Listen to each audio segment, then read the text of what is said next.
सभी देशवासियों को मेरी राम राम।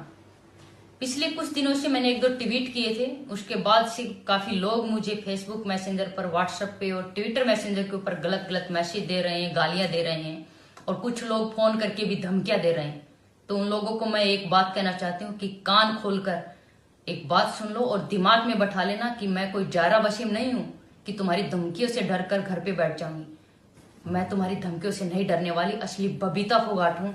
अपने देश के लिए हमेशा लड़ी हूँ और ऐसे ही अपने देश के लिए लड़ती रहूंगी और बोलती रहूंगी। दोस्तों, सबसे पहले मैं बबीता फोगाट जी को दिल से सैल्यूट करता हूँ, हृदय से मैं उनको नमन करता हूँ।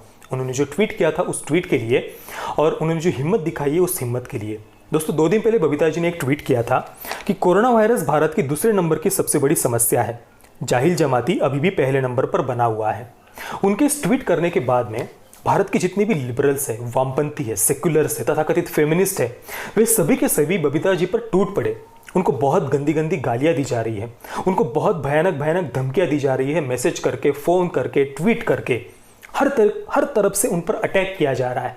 बस इस एक ट्वीट की वजह से ये अटैक करने वाले वामपंथी, लिबरल्स, सेक्युलर्स वही है जो आतंकवादियों को कानूनी संरक्षण देते हैं, आतंकवादियों के प्रति सिंपैथी पैदा करने का काम करते हैं, पत्थरबाजों के प्रति सिंपैथी पैदा करने का काम करते हैं, अफजल गुरु की बरसी मनाते हैं या बरसी मनाने वालों का समर्थन करते हैं, या बुरहान वानी, आदिल अहमद दार, सब्जार अहमद भट्ट, ऐसे किसी भी आतंकवादी का नाम आप उठाकर देख लीजिए, उनको कानूनी संरक्षण देना, उनके प्रति सिंपैथी पैदा करना, यही काम ये वामपंथी और लिबरल्स करते हैं। ये वही वामपंथी है, ये वही लिबरल्स है जो हमेशा से हिंदू आतंकवाद, भगवा आतंकवाद, इन जैसे शब्दों का उपयोग करके समाज को बांटने का काम करते हैं, समाज में नफरत फैलाते हैं।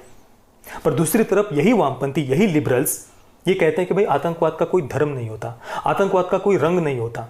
लेकिन यही लोग हिंदू आतंकवाद और भगवा आतंकवाद जैसे शब्द उपयोग करके समाज में नफरत और जहर फैलाते हैं। इनमें अनुराग कश्यप जैसे कई सारे फिल्म सेलिब्रिटीज़ हैं, कई सारे वामपंथी पत्रकार हैं, कई सारे पॉलिटिशियंस हैं, कई सारे तथाकथित इंटेलेक्चुअल्स हैं, कई सारे बड़े बड़े लेखक बनकर बैठे हुए हैं जिनको कई सारे राष्ट्रीय अंतर्राष्ट्रीय अवार्ड्स मिले हैं। ये सारे लोग इस पूरे एक लेफ्ट इकोसिस्टम का हिस्सा है और ये लोग बबीता जी को आज टारगेट कर रहे हैं उनकी आवाज़ को दबाने के लिए। इस इकोसिस्टम का काम यही है, जो भी व्यक्ति देश के साथ खड़ा होता है, देश की एकता और अखंडता के साथ में खड़ा होता है, उससे इनको तकलीफ हो जाती है। ये लोग तुरंत उसके ऊपर अटैक करते हैं। ये लोग दिन रात इंटॉलरेंस का नाम जपते रहते हैं, ये दिन रात अभिव्यक्ति की आज़ादी के पहाड़े पढ़ते रहते हैं, अभिव्यक्ति की आज़ादी के गुण गाते रहते हैं। लेकिन यही लोग सबसे ज़्यादा असहिष्णु होते हैं, यही लोग सबसे ज़्यादा इंटॉलरेंट होते हैं। ये कभी भी दूसरों की अभिव्यक्ति की आज़ादी का सम्मान नहीं करते। एक तरफ ये लोग हिंदू आतंकवाद, भगवा आतंकवाद जैसे शब्दों का उपयोग करके समाज में नफरत फैलाते हैं और दूसरी तरफ बबीता जी ने जो एक प्रैक्टिकल ट्वीट किया है, यहां पर उन्होंने किसी भी धर्म का नाम नहीं लिया है, उन्होंने जाहिल जमाती कहा है। जो हम देख रहे हैं पिछले 15 दिनों से किस प्रकार से वो क्या कर रहे हैं, कैसे वीडियोज आ रहे हैं, जो न्यूज़ आर्टिकल्स हम देख रहे हैं, ये सब हम देख रहे हैं और उनको कहा है बबीता जी ने, उनके प्रति उनकी आलोचना बबीता जी ने की है। तो क्या उनकी आलोचना करने का अधिकार इस देश को नहीं है? क्या इस देश में बस हिंदू आतंकवाद, भगवा आतंकवाद कहकर इस देश की हजारों साल पुरानी सभ्यता को, परंपरा को आतंकवादी कहना, यही अभिव्यक्ति की आजादी है? देश की बर्बादी के नारे लगाने वाले पॉलिटिशियंस बनकर बैठे हैं, बड़े बड़े जहाजों में घूम रहे हैं, यही अभिव्यक्ति की आजादी है? पर क्या इस देश में अगर कोई हमारी नर्सेस के सामने नग्न होता है, उनके साथ अश्लीलता करता है, उनके सामने थूकता है, जगह जगह पर हमारे पुलिस के ऊपर अटैक किया जाता है, हमारे डॉक्टर्स के ऊपर अटैक किया जाता है, क्या इसकी कोई आलोचना नहीं कर सकता? मुरादाबाद में हमारे डॉक्टर्स के ऊपर, उनके एम्बुलेंस के ऊपर, उनकी गाड़ियों के ऊपर इतना भयानक हमला हुआ, पत्थरबाजी हुई, उसकी कोई चर्चा नहीं, उसकी कोई चर्चा वामपंथी और लिबरल्स नहीं करते, उसको भी जस्टिफाई करने की कोशिश करते हैं। पर दूसरी तरफ कंगना रनौत की बहन रंगोली चंदेल जी, वो उस घटना की आलोचना करती है, उस पत्थरबाजी की आलोचना करती है, तो उसके ट्विटर अकाउंट को सस्पेंड कर दिया जाता है। यानी पूरा का पूरा मुद्दा उस पत्थरबाजी से हटाकर रंगोली चंदेल पर शिफ्ट कर दिया जाता है कि भाई तुमने आलोचना करी कैसे दी पत्थरबाजों की, उन्होंने जो शब्द उपयोग किए वो शब्द, उसके ऊपर आप कह सकते हैं कि शब्द तुमने सही किए, उपयोग गलत किए, पर इस प्रकार से आप जमातियों की आलोचना ही नहीं कर सकते। मुरादाबाद में पत्थरबाजी होती, उसके तो ऊपर तुम कुछ बोल ही नहीं सकते। ये किस प्रकार की अभिव्यक्ति की आजादी है यार? मतलब इस देश में क्या बस हिंदू आतंकवाद और भगवा आतंकवाद ये कहना ही अभिव्यक्ति की आजादी है क्या? जहां तक बात है तबलीगी जमात की, यहां पर बबीता जी ने किसी धर्म का नाम नहीं लिया है। इस देश ने कभी भी धर्म के आधार पर कभी भेदभाव नहीं किया है। हमारा हजारों साल का इतिहास आप उठाकर देख लीजिए, इतने सारे विदेशी आक्रांताओं ने यहाँ पर कत्लेआम किए, इतने सारे जबरदस्ती धर्मांतरण किए, इतने सारे विदेशी आक्रांतों के द्वारा हत्या, लूट, बलात्कार इस देश में हुए, लेकिन फिर भी इस देश ने कभी भेदभाव नहीं किया। हमेशा से, हजारों सालों से प्यार, मोहब्बत और भाईचारे की मिसाल इस देश ने पेश की है पूरी दुनिया के सामने। हमने कभी भेदभाव नहीं किया है। किसी का नाम कन्हैया होता है इसलिए हम उसको कभी अच्छा नहीं कहते, और अगर किसी का नाम औरंगजेब भी हो और वो इस देश के लिए अपना बलिदान देता है तो उसको भी हम अपने सर आंखों पर बिठाते हैं। यहां पर धर्म की राजनीति ये वामपंथी और लिबरल्स करते हैं, जो रात दिन हिंदू आतंकवाद, भगवा आतंकवाद, इन जैसे शब्दों का उपयोग करके समाज को बांटते हैं। अब जहां तक बात है जमाती, तबलीगी जमात की, तो देखिए इनके ऊपर कई सारे न्यूज आर्टिकल्स, रिपोर्ट्स, आप खुद गूगल पर जाइए, सर्च करिए। हाफिज सईद का टेररिस्ट ऑर्गेनाइजेशन इनके मस्जिद को फंड करता है, इसके ऊपर भी आर्टिकल आपको न्यूज ऑफिशियल अच्छे बड़े बड़े मीडिया हाउसेस के न्यूज आर्टिकल्स आपको मिल जाएंगे, या अलकायदा के साथ में कनेक्शंस के, आतंकवादियों को पनाह देने के, ये सब आरोप तबलीगी जमात पर लगते रहे हैं।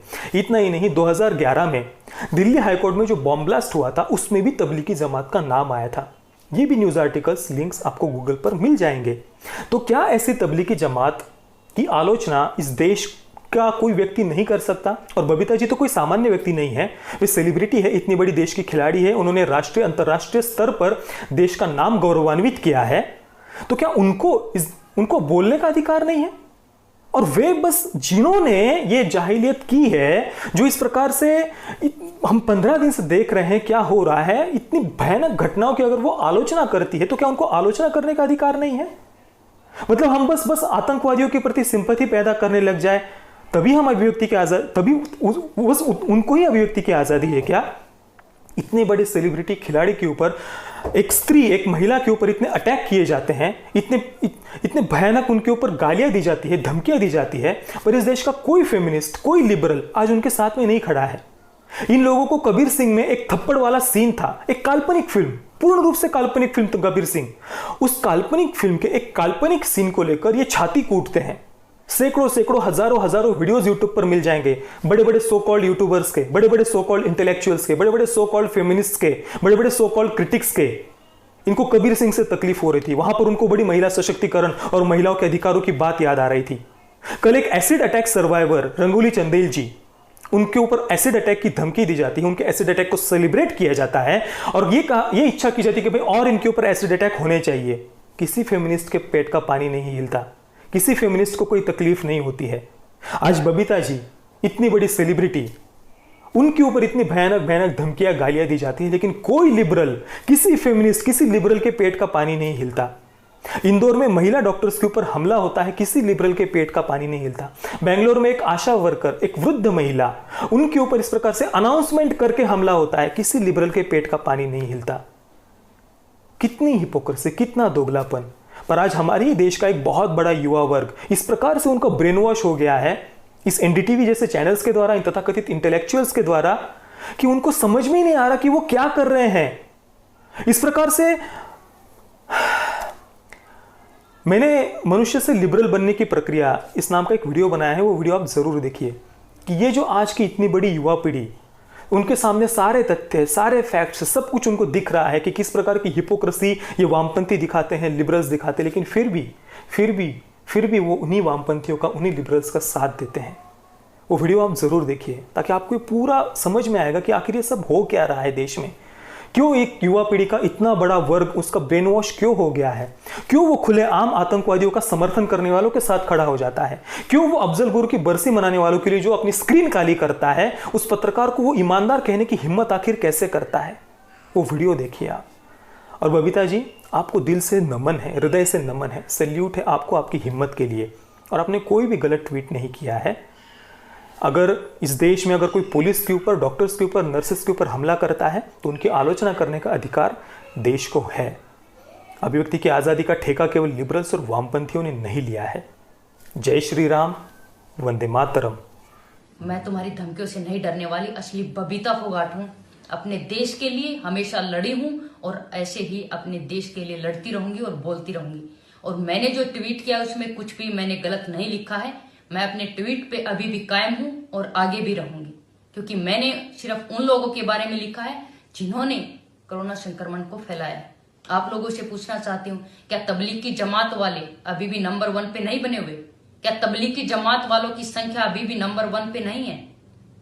क्योंकि अगर तबलीग की जमात वालों ने कोरोना संक्रमण को नहीं फैलाया होता तो अब तक लॉकडाउन भी खुल गया होता और हिंदुस्तान से कोरोना भी हार गया होता।